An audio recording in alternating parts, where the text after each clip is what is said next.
Dedicated to Eastern and Southern Kentucky, this is WYMT Mountain News at 11. Good evening, I'm Steve Hensley. There were reports he may have been in Tennessee or Florida, but it turns out a suspected killer in southern Kentucky was caught just a few miles away from where police first started looking for him. Deputies with the Knox County Sheriff's Office captured Nicholas Rucker this morning. It came 45 days after his girlfriend was shot and killed. As WYMT's Phil Pendleton reports, Rucker's arrest brings relief to many people. Meadowlark Circle is the kind of place that might look like where you live. Holler at me. Josh Jones, his wife, and small children cannot believe a murder suspect was just across the street. Oh, yeah, especially knowing he was this close. Yeah, definitely relieved knowing he was literally in my next door neighbor. Police say a tip, like so many others they've received over the past 45 days, led them to this Corbin neighborhood and a sighting of Nicholas Rucker. The deputy engaged him with a voice command, and the individual Rucker ran into a residence, and the deputies kind of surrounded the residence, and then Rucker came out. Police say 2 deputies had to tackle him, and still he resisted. At which point you never know when they get desperate what they may try to do to avoid apprehension, and we were very fortunate that no one got hurt.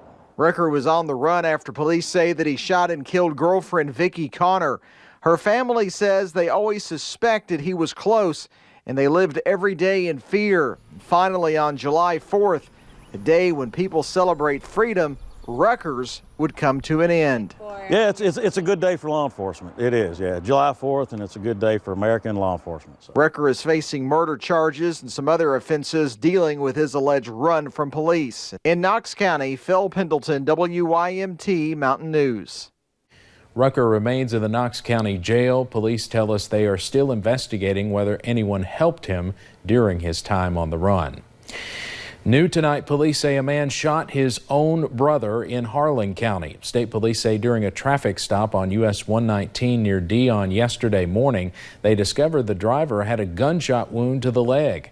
63-year-old Murphy Smith of Cumberland was taken to UK hospital. Police believe he got into an argument at his brother's home before the shooting. His brother, you see him there, 65-year-old Walter Smith of Tots, was arrested tonight and charged with assault. He was taken to the Harlan County Detention Center. Today marks 6 months since Savannah Spurlock was last seen. The Madison County mother disappeared on January 4th.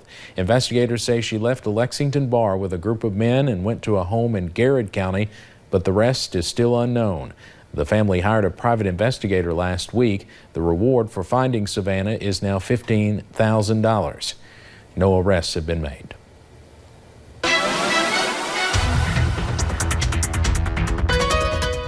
And most of us finally got to see a break from those showers just in time for the fireworks. You'll notice as we take a look at Interstate 64 up into Moorhead, they were dealing with a few clouds here and there, but you can see they dried out and remain mostly dry as they head into the rest of those overnight hours. You can see scattered showers and storms throughout the day today, but as that sun started to set, we saw those showers get out of here, and most of us got to see a nice break from the rain. So as we look at Pinpoint Doppler now, seeing maybe a little bit of backscatter from radar, but I think most of us are definitely staying on the drier side. Temperatures are into about those upper 60s, lower 70s, but really it's those dew points in the upper 60s to lower 70s that's making it feel pretty muggy out there, but overall not too bad this evening. As we look at those headlines though, we're going to be talking about that weekend forecast, and we're also going to be start to dry out as we head into the new work week. I'll have a look at that coming up in just a few short minutes. All right, Paige, thank you. Yesterday, a storm blew through downtown Pineville, causing some serious damage. Several 4th of July activities were canceled because of that storm. Cleanup efforts were also put on hold today because of the holiday. Officials say they will resume getting the downtown area back to normal tomorrow morning. As far as right now, I don't have a timetable. We are working with other agencies to contract out to try to get everything cleaned up, figure out who's responsible for what we're responsible for. It's kind of a long process, and it gets delayed since it's a holiday week. Despite the storm damage, the Pineville City Pool hosted a pool party to celebrate the 4th of July. Tonight, we are learning more about what led up to a drowning in Cave Run Lake. Investigators tell us a 19-year-old man went under the water while swimming at the Twin Knobs campground off Kentucky 801. First responders performed CPR on the young man, but he later died at the hospital. Matthew Rand has the latest. You've got to respect the water because it just happened so fast. We weren't permitted to film at the Twin Knobs recreation area where the drowning took place. Casey Weaver was there swimming with her family. Everybody started pointing and looking, and we were just wondering what was going on. She snapped a picture after a patrol boat pulled up to the beach. She says she and her family knew something was wrong and went to see if they could help. It was kind of chaotic. We didn't really know what was going on. They just said to form a line and start dragging your feet to look for a body. Weaver says it didn't take long for someone in their search party to stumble across the victim, a 19-year-old man. The Rowan County coroner believes the man was under the water for about 20 minutes before he was found, and first responders began CPR. I mean, it was just heartbreaking. We immediately started crying. You know, he was just so lifeless, and it had been so long. She says a language barrier added to the confusion and impeded the rescue effort. The friend kept looking for him, but he couldn't speak English, so he couldn't say, "Help my friend," you know, or anything. So nobody ever really knew what was going on. Weaver says she later learned the man had been floating on a raft and couldn't swim. He just floated out a little too much, and the wave knocked him off, and he went under. A relaxing July 4th out on the water turned to tragedy in an instant. Just keep an eye on the children because it can happen really fast. Matthew Rand, WYMT Mountain News.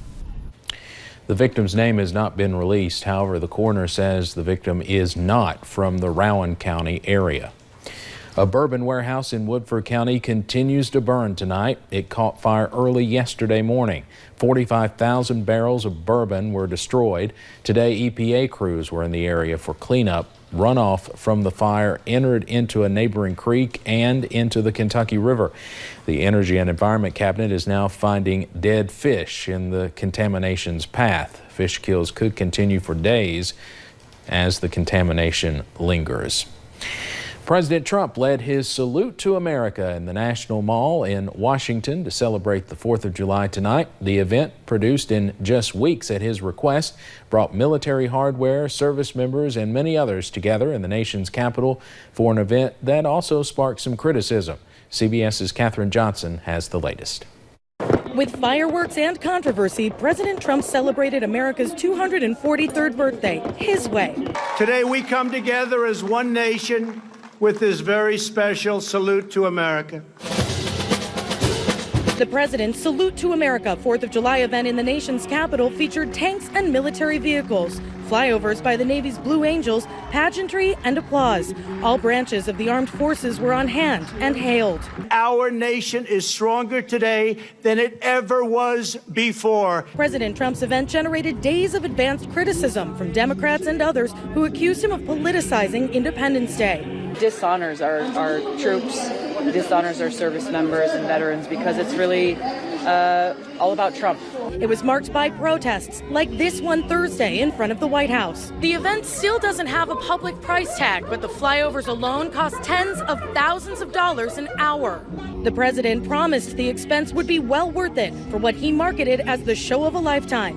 In his speech, President Trump ran through more than 2 centuries of iconic moments in American history.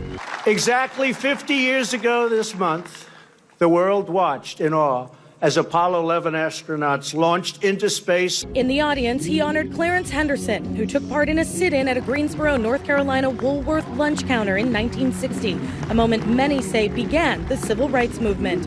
Katherine Johnson, CBS News, Washington.